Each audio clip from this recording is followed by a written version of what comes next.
करने वाले हैं मेटल्स एंड नॉन मेटल्स की एक्सरसाइज। तो इस वाले एक्सरसाइज में हमको क्वेश्चन नंबर 1 की तरफ हम बढ़ते हैं। क्वेश्चन नंबर 1 में है which of the following pairs will be give displacement reaction. तो डिस्प्लेसमेंट रिएक्शन कौन सी पेयर हमको देगी, तो हम देखते हैं NaCl solution and copper metal. तो यार कॉपर Cu, तो पहले हमको जो रिएक्टिविटी सीरीज है वो हम आपको याद करनी होगी, वो बहुत ही ज़रूरी है। तो यहाँ पर है most reactive to least reactive, ऐसे मैंने सीधी नहीं बनाई है, थोड़ी टेढ़ी बनाई है। तो हम देखते हैं कॉपर का है, यह है कॉपर। तो इसका जो ये है रूल है, ऊपर वाला मतलब जो ये है, ये नीचे वाले को रिप्लेस कर सकते हैं, लेकिन नीचे वाले ऊपर वाले को रिप्लेस नहीं कर सकते। तो कॉपर हमारे क्या बोलते हैं उसे, ये सोडियम को रिप्लेस नहीं कर सकता। तो यहाँ कोई भी रिप्लेसमेंट नहीं होगी, कोई भी डिस्प्लेसमेंट नहीं होगी। बी में हम देखते हैं तो MgCl2 solution and aluminium metal. तो एल्यूमिनियम का है हमारा यहाँ है, और Mg का है, Mg है यहाँ। तो एल्यूमिनियम के ऊपर है मैग्नीशियम। तो मैंने आपको क्या कहा, नीचे वाला ऊपर वाले को डिस्प्लेस नहीं कर सकता है, यहाँ पे रिएक्ट नहीं कर सकता, ऊपर वाला नीचे वाले को डिस्प्लेस कर सकता है। तो यहाँ भी कोई रिप्लेसमेंट या डिस्प्लेसमेंट नहीं होगी। तो सी में हम देखते हैं FeSO4 solution and silver metal. तो सिल्वर का होता है Ag तो यहाँ है, और FeSO4 है यहाँ, मतलब Ag नीचे है और Fe ऊपर है। तो नीचे वाला ऊपर वाले को नहीं कर सकता, तो यहाँ भी नहीं होगा। तो बचा है D, तो यही आंसर होगा, लेकिन फिर भी हम इस पर देख रहे थे। AgNO3 solution and copper metal. तो Ag तो नीचे है यहाँ पर, एक सेकंड, Ag यहाँ पर है, और हमको क्या दे रहा, और कॉपर मेटल, और कॉपर का है Cu आगे है। तो Ag Cu का है ऊपर है, तो Cu Ag को रिप्लेस कर सकता है। तो D डिस्प्लेसमेंट शो करेगा, डिस्प्लेसमेंट रिएक्शन D शो करेगा। तो आपका पहले क्वेश्चन का आंसर है 2। Question number 2, which of the following methods is suitable for preventing an iron frying pan from rusting. तो यहाँ पर मैं आपको बुक दिखा देता हूँ। क्वेश्चन नंबर 2 में हमको है अप्लाइंग ग्रीस। तो यार देखो, जो बैलगाड़ी होती है, या फिर हिंदी में मुझे मालूम नहीं उसे क्या कहते हैं, जो बैल उसे खींचते हैं, वो बैलगाड़ी को जो पहियों को जो ग्रीस डालते हैं वो, तो यार वो डालेंगे तो जब हम उसे गर्म करेंगे तो वापस से ऊपर आएगा, और मतलब हर बार उसे डालना मुश्किल होगा, तो ये तो नहीं होगा। अप्लाइंग पेंट, यार हर बार हम उसको गर्म करते हैं तो फिर वो पेंट निकलेगा, ये भी नहीं होगा। अप्लाइंग कोटिंग ऑफ जिंक, तो ये एकदम सही है। अगर हम उसको जिंक की कोटिंग लगाएंगे तो एकदम परफेक्ट बन जाएगा। तो इसका आंसर है applying the coating of zinc. Question number 3 की तरफ हम बढ़ते हैं। An element reacts with oxygen to give compound with high melting point and this compound is also soluble in water, the element is likely by. तो यार इसमें वो calcium हो सकता है, कार्बन हो सकता है, सिलिकॉन और आयरन नहीं हो सकते, क्योंकि सिलिकॉन और आयरन सोल्यूबल नहीं है, और कार्बन तो गैस है, कार्बन भी सोल्यूबल नहीं है, और कैल्शियम भी एक मतलब बहुत ही हाईली उसका हाई बॉइलिंग पॉइंट होता है। तो इसका आंसर है कैल्शियम। क्वेश्चन नंबर 4 की तरफ हम पढ़ते हैं।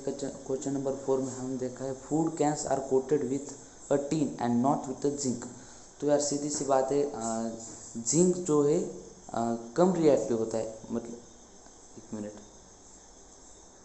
सॉरी, जिंक जो है ज़्यादा रिएक्टिव होता है टिन की। तो अगर हम जिंक की कैन में रखेंगे तो वो रिएक्ट कर जाएगा, इसलिए हम टिन कैन यूज करते हैं। तो क्वेश्चन नंबर 5 की तरफ हम बढ़ते हैं। क्वेश्चन नंबर 5, हाँ, you are given a hammer, मतलब हमको एक एक हथौड़ा, एक बैटरी और एक बल्ब और वायर एंड स्विच दे रखा है। तो क्वेश्चन है हमारे पास, how could you use distinguish between samples of metals and non metals. तो हम मेटल्स एंड नॉन मेटल्स को कैसे मतलब ये करेंगे, चेक करेंगे। तो यार हमको हथौड़ा दे रखा है, तो हम उसको ठोक ठोक के, मतलब अगर वो शीट्स बनाएगा तो हम उसे बता सकते हैं कि ये मेटल्स है, क्योंकि मेटल्स मतलब उसको हम बीट करके शीट्स बना सकते हैं। तो एक ये हो गया, और दूसरा जो मतलब ये हमारे पास वो सभी चीज़ें है, बैटरी है, बल्ब है, वायर है, स्विच है। तो इससे हम एक सर्किट रेडी कर सकते हैं, और अगर उस सर्किट इलेक्ट्रिसिटी को कंडक्ट करेगा तो वो मेटल होगा। आप स्क्रीनशॉट लेके या फिर वीडियो पॉज करके इसका आंसर लिख सकते हैं।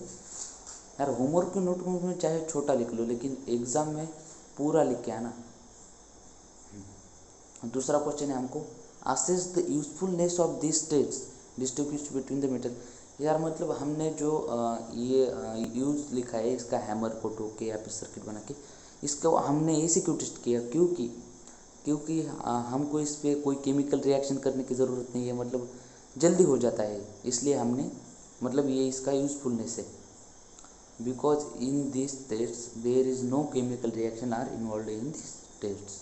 क्वेश्चन नंबर 6 की तरफ हम बढ़ते हैं। What are amphoteric oxides, give 2 examples of amphoteric oxides.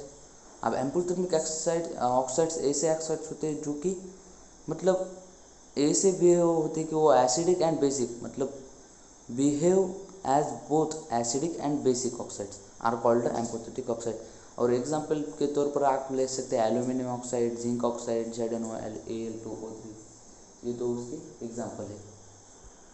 बढ़ते हैं हम क्वेश्चन नंबर 7 की तरफ। Name 2 metals which will displace hydrogen from dilute acid and 2 metals which will not. मतलब कि ऐसे 2 मेटल्स बताओ जो कि हाइड्रोजन को डिल्यूट एसिड से ये कर सकते हैं, डिस्प्लेस कर सकते हैं, और ऐसे जो नहीं। यार आप फिर से हमको वो कौन सी जो मैंने आपको मोस्ट रिएक्टिविटी सीरीज की तरफ जाना होगा, जो कि मतलब हाईली रिएक्टिव से लेस रिएक्टिव। तो हमको क्वेश्चन में क्या दे रखा है, क्वेश्चन हमारा है, क्वेश्चन इज ऐसे 2 मेटल बताने हैं जो कि डिस्प्लेस करेंगे हाइड्रोजन को डिल्यूट एसिड से, और जो कि दूसरे 2 बनाने जो कि नहीं कर सकते। तो जो रिप्लेस कर सकते हैं, ऊपर वाला मैंने आपको बताया, ऊपर वाला नीचे को रिप्लेस कर सकते हैं। हाइड्रोजन के ऊपर के आप इनमें से कोई भी ले सकते हैं, ये नहीं ले लो, और क्या इसको सी करना है, सी ले लो, Mg ले लो, ए ले लो, एल्यूमिनियम ले लो, जिंक ले लो, कुछ भी मतलब हाइड्रोजन के ऊपर के। और जो कि नहीं कर सकते, which can not displace the hydrogen from dilute acids are, आप इसके नीचे का कोई भी ले लो, लीड ले लो, Ag ले, सिल्वर ले लो, कॉपर ले लो, कुछ भी मतलब नीचे के आप कोई भी ले सकते हो। जैसे कि मैंने यहाँ पर लिखा है विच कैन डिस्प्लेस हाइड्रोजन, तो जिंक है and potassium. Which can not is Cu and Ag, copper and silver. Question number 8 की तरफ हम पढ़ते हैं। In the electrolytic refining of metal M, which would you take as the anode and cathode and the electrode। तो यार electrolytic आपको सब पहले मैं समझा देता हूँ। इलेक्ट्रोलाइटिक ऐसे होते हैं, मतलब कि हमको ये इम्प्योर मेटल है, इसको हमको प्योर बनाना है, तो हम एनोड में इम्प्योर लगाएंगे और कैथोड में हम प्योर मेटल लगाएंगे, और ये सोल्यूशन होगा उसी का, मतलब जो हमने ये प्योर करना है जिसको, उसी का ये साल्ट सोल्यूशन हम लेंगे। तो इसका आंसर हमारे पास आ जाएगा कि हम जो एनोड है वो इम्प्योर मेटल लेंगे, कैथोड है जो प्योर लेटर है वही लेंगे, और जो इलेक्ट्रोलाइट है वो मतलब सोल्यूशन उसी का लेंगे जो हमारे पास मेटल है, उसका ही साल्ट सोल्यूशन हमको लेना है, जो हमने मेटल को प्योर करना है उसी का ही लेना है। तो क्वेश्चन नंबर 9 की तरफ हम पढ़ते हैं। क्वेश्चन नंबर 9 में दे रखा है, प्रोत्यूष एक लड़का है, Pratyush took a sulphur powder on a spatula and heated it and he collected the gas involve by inverting a test tube over it. तो डायग्राम्स की मदद से हम, तो प्रत्युष ने क्या किया, यहाँ पर स्पेटुला पे कौन सी गैस रखी, सल्फर पाउडर रखा, और उसको हीट किया, और उसकी गैस को एक इन्वर्टेड टेस्ट ट्यूब में कलेक्ट किया। तो 2 क्वेश्चन हमको दे रखे हैं, what will be reaction on gas on. एक नंबर है ड्राई लिटमस पेपर पे उसका क्या रिएक्शन होगा। तो ड्राई वो कुछ भी रिएक्शन नहीं करेगा, ड्राई लिटमस पेपर से वो रिएक्शन नहीं करेगा। अब मॉइस्ट लिटमस पेपर के साथ क्या होगा, मॉइस्ट लिटमस पेपर जो है मतलब थोड़ा गीला होता है, इसलिए वो सल्फर डाइऑक्साइड इट मॉइस्ट, तो ये एसिडिक होता है, तो एसिड है मतलब ये blue litmus turns into red, तो एसिड कभी भी ब्लू लिटमस को रेड लिटमस में टर्न कर देता है। यार तो ये एसिडिक कैसे, क्योंकि मॉइस्ट है तो वहाँ पर ऑक्सीजन का प्रेजेंट होगा तो वो सल्फर का जो पाउडर है उसको सल्फर डाइऑक्साइड बनाएगा। Sulphur dioxide react with moisture to form a sulphurous acid. तो एसिड है तो वो रिएक्ट करेगा, ब्लू को रेड करेगा। मैं आज मतलब यार वीडियो को छोटा बनाना है इसलिए मैं थोड़ा फास्ट ये कर रहा हूँ, तो आप स्पीड कम कर सकते हैं या फिर मतलब इतनी भी फास्ट नहीं पढ़ा रहा तो आप देख सकते हैं इसी स्पीड। और हमको बैलेंस्ड केमिकल इक्वेशन लिखने को बताइए, तो यहाँ पर मैंने बैलेंस्ड केमिकल इक्वेशन लिख दी है, तो आप यही देख के लिख लो। और इसमें क्या समझाना है, बैलेंस्ड केमिकल इक्वेशन तो आप लिख ही सकते हैं। क्वेश्चन नंबर 10 की तरफ हम पढ़ते हैं। State 2 ways to prevent the rusting of iron. यही हमको क्वेश्चन अभी आया था पैन के, जो हमारे पैन का उसी क्वेश्चन में आया था। तो इसमें है ऑयलिंग कर सकते हैं हम, पेंटिंग कर सकते हैं, या फिर ग्रीस लगा सकते हैं आप बोल सकते हैं, या फिर कोटेड विद जिंक, जो कि MCQ हमने देखा, जिंक के साथ इसको कोट कर सकते हैं। तो क्वेश्चन नंबर 11 की तरफ हम पढ़ते हैं। What type of oxides are formed when non metals combine with oxygen. मतलब कौन से ऑक्साइड्स निर्माण होते हैं जब जो ऑक्साइड्स है कौन से फॉर्म होते हैं जब non metals combine with oxygen. जब ऑक्सीजन के साथ नॉन मेटल्स कंबाइन होते हैं तो कौन से ऑक्साइड्स फॉर्म होते हैं, ऐसा हमको इस क्वेश्चन में पूछा गया है। तो इसमें हमको सीधे से बताना है, ऑक्साइड्स नॉन मेटल के साथ होते हैं मतलब एसिडिक ऑक्साइड होते हैं। एसिडिक ये आप याद रखिए, मेटल्स के साथ होंगे तो वो बेसिक होगी, नॉन मेटल के साथ होगी तो वो एसिडिक होगी। एग्जाम्पल यहाँ पर मैंने दे रखा है, ऊपर ही हमारे जो 9th क्वेश्चन है उसी का एग्जाम्पल है, क्योंकि उसमें भी एसिडिक फॉर्म हुआ था, तो ये आप एग्जाम्पल लिख लीजिए। अब क्वेश्चन नंबर 12 में हम गिव रीजन्स हमको देने हैं। यहाँ पर कुछ सवाल पूछे गए, तो ये है platinum gold and silver are used to make jewellery. तो ऐसा क्यों होता है हमको बताना है। यार हमको पता ही है हम सोना क्यों पहनते हैं, क्योंकि वो बहुत ही मतलब लस्टरस होता है, वो शाइनिंग होता है, तो वो मतलब ऐसे शाइन छोड़ता है और हम मतलब ऐसे अमीर वाले सेठ लगते हैं, इसलिए हम पहनते हैं, मतलब दिखावा करने के लिए या बोलो मतलब अच्छा लगता है इसलिए हम पहनते हैं। लेकिन हम एग्जाम्पल पे आप एग्ज़ाम में आप ऐसा नहीं लिखेंगे, एग्जाम्पल पे आप लिखेंगे कि metals are lustrous and shining. और अब भी देखते हैं, sodium potassium and lithium are stored under kerosene oil. आपको किताब में सिर्फ ऑयल दे रखा है मैंने केरोसिन, क्योंकि केरोसिन में वो स्टोर किए जाते हैं। क्योंकि यार देखो sodium potassium and lithium are very very reactive with water. मतलब ये इतने रिएक्टिव है कि ये जो एटमॉस्फेयर है उसके जो वाटर वेपर है उसके साथ भी ये रिएक्ट करते हैं, तो इसलिए उनको केरोसिन ऑयल में रखता है। यहाँ पर आंसर है because they are very reactive with water and water vapour, that's why they are kept in kerosene oil. क्योंकि हम उसको पानी में नहीं रख सकते, क्योंकि वो पानी में रिएक्ट होगा, मतलब ठंडे पानी से भी वो रिएक्ट होते हैं, इतने वो हाईली रिएक्टिव होते हैं और वो बहुत ही मतलब एकदम बहुत हीट पैदा कर सकते हैं। कुछ सी देखते हैं, aluminium is highly reactive metal it is used in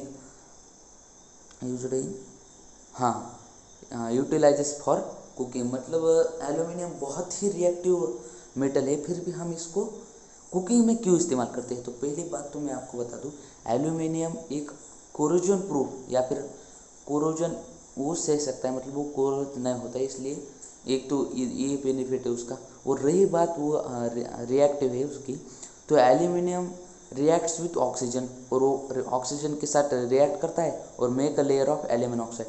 तो एल्यूमिनियम ऑक्साइड की एक लेयर बनाता है और फिर एल्यूमिनियम ऑक्साइड की एक लेयर बनाने के बाद आगे का रिएक्शन होता ही नहीं, तो it prevents further reaction of aluminium.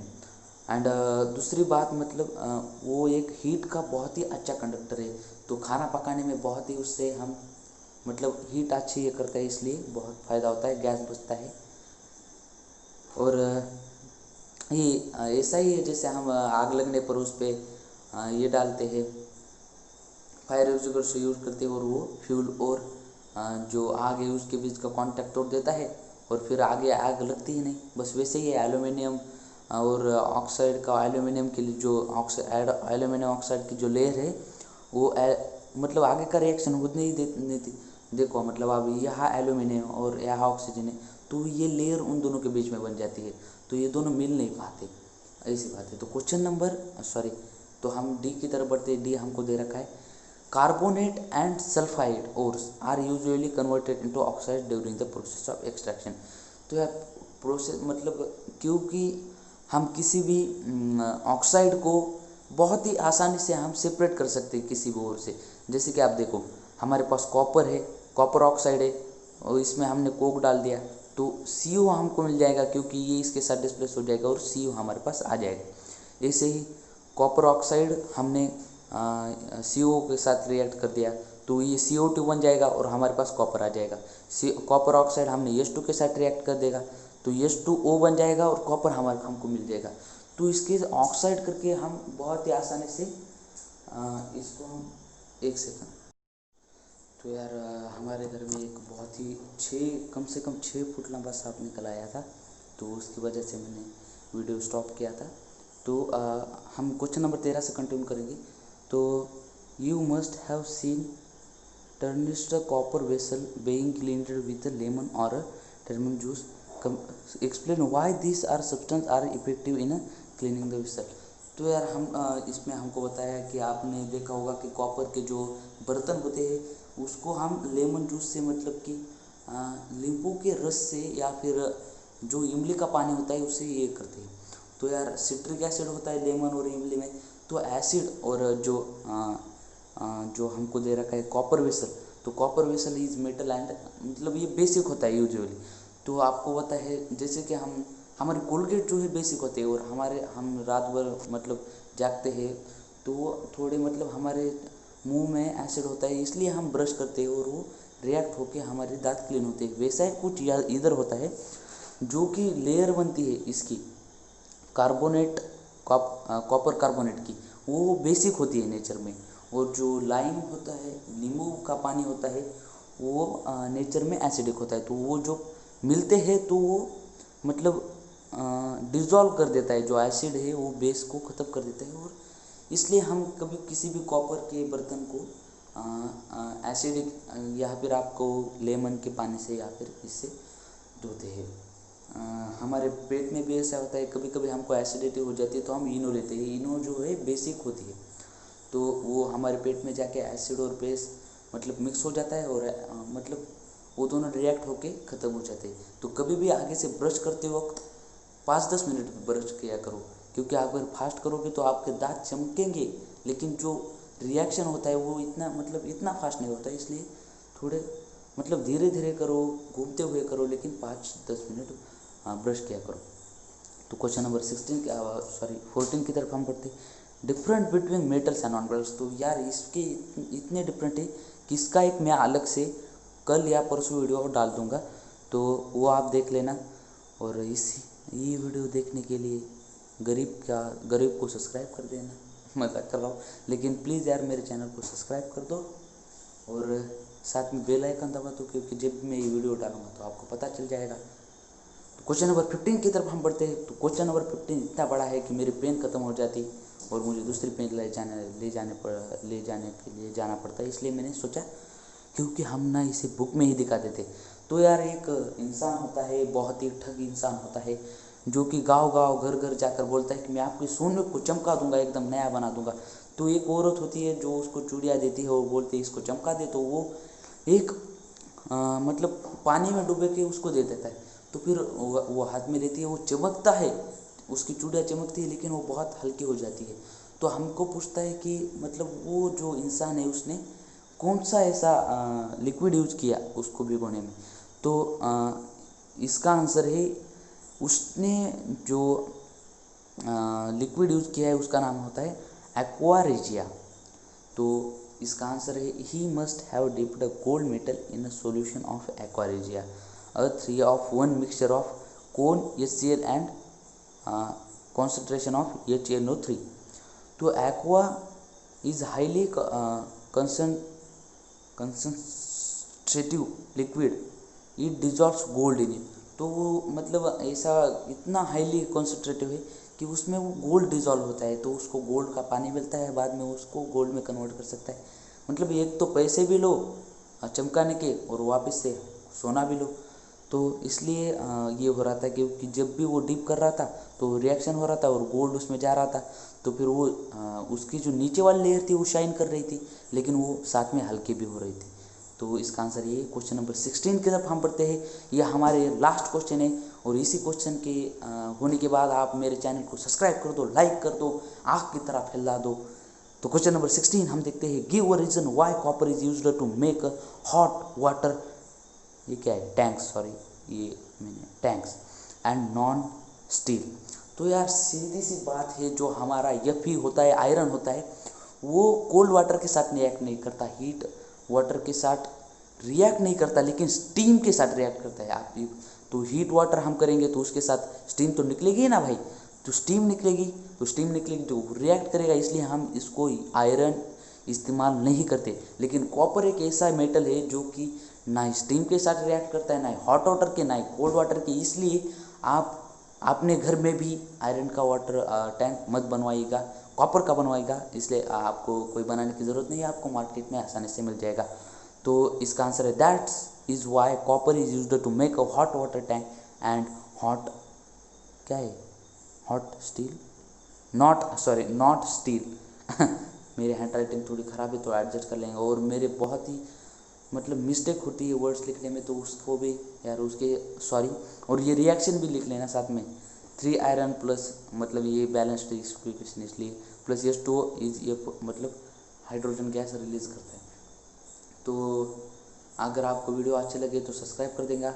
अगर आप सोच रहे हैं कि क्या होगा आपका फ़ायदा सब्सक्राइब करने से, तो यार आपका नुकसान भी कुछ नहीं होगा। बात ये है, आपका फ़ायदा, आपको ज्ञान मिलेगा, इसलिए आप सब्सक्राइब कर दो। और मैं हर रोज़ वीडियो डालूंगा, कभी कभी हो सकता है काम आता है, कभी कभी नहीं डालूंगा, लेकिन हर रोज़ डालूंगा। तो यार आपको फ्यूचर में भी इसका फ़ायदा होगा। आपके मैं डाउट भी सॉल्व करूंगा। अगर आपको कोई डाउट हो तो मेरे को कमेंट में ज़रूर बताना, मैं 100% रिप्लाई करूंगा, या फिर आपके डाउट पर एक पर्सनल वीडियो भी बनाऊंगा और उसमें आपका नाम भी बताऊंगा। वैसे मैं कोई बहुत बड़ा यूट्यूबर नहीं हूँ, मेरे बस 4 सब्सक्राइबर्स है, लेकिन जो भी देखेगा उसने यार भाई सब्सक्राइब कर दे देना, इसलिए। और मेरा पहले मतलब ऐसे मैंने ज़्यादा वीडियो नहीं बनाई, इसलिए मैं इसे लड़खड़ाता हूँ बोलते वक्त, तो वो भी एडजस्ट कर लेना। और थैंक यू, आपने लास्ट तक वीडियो देखा।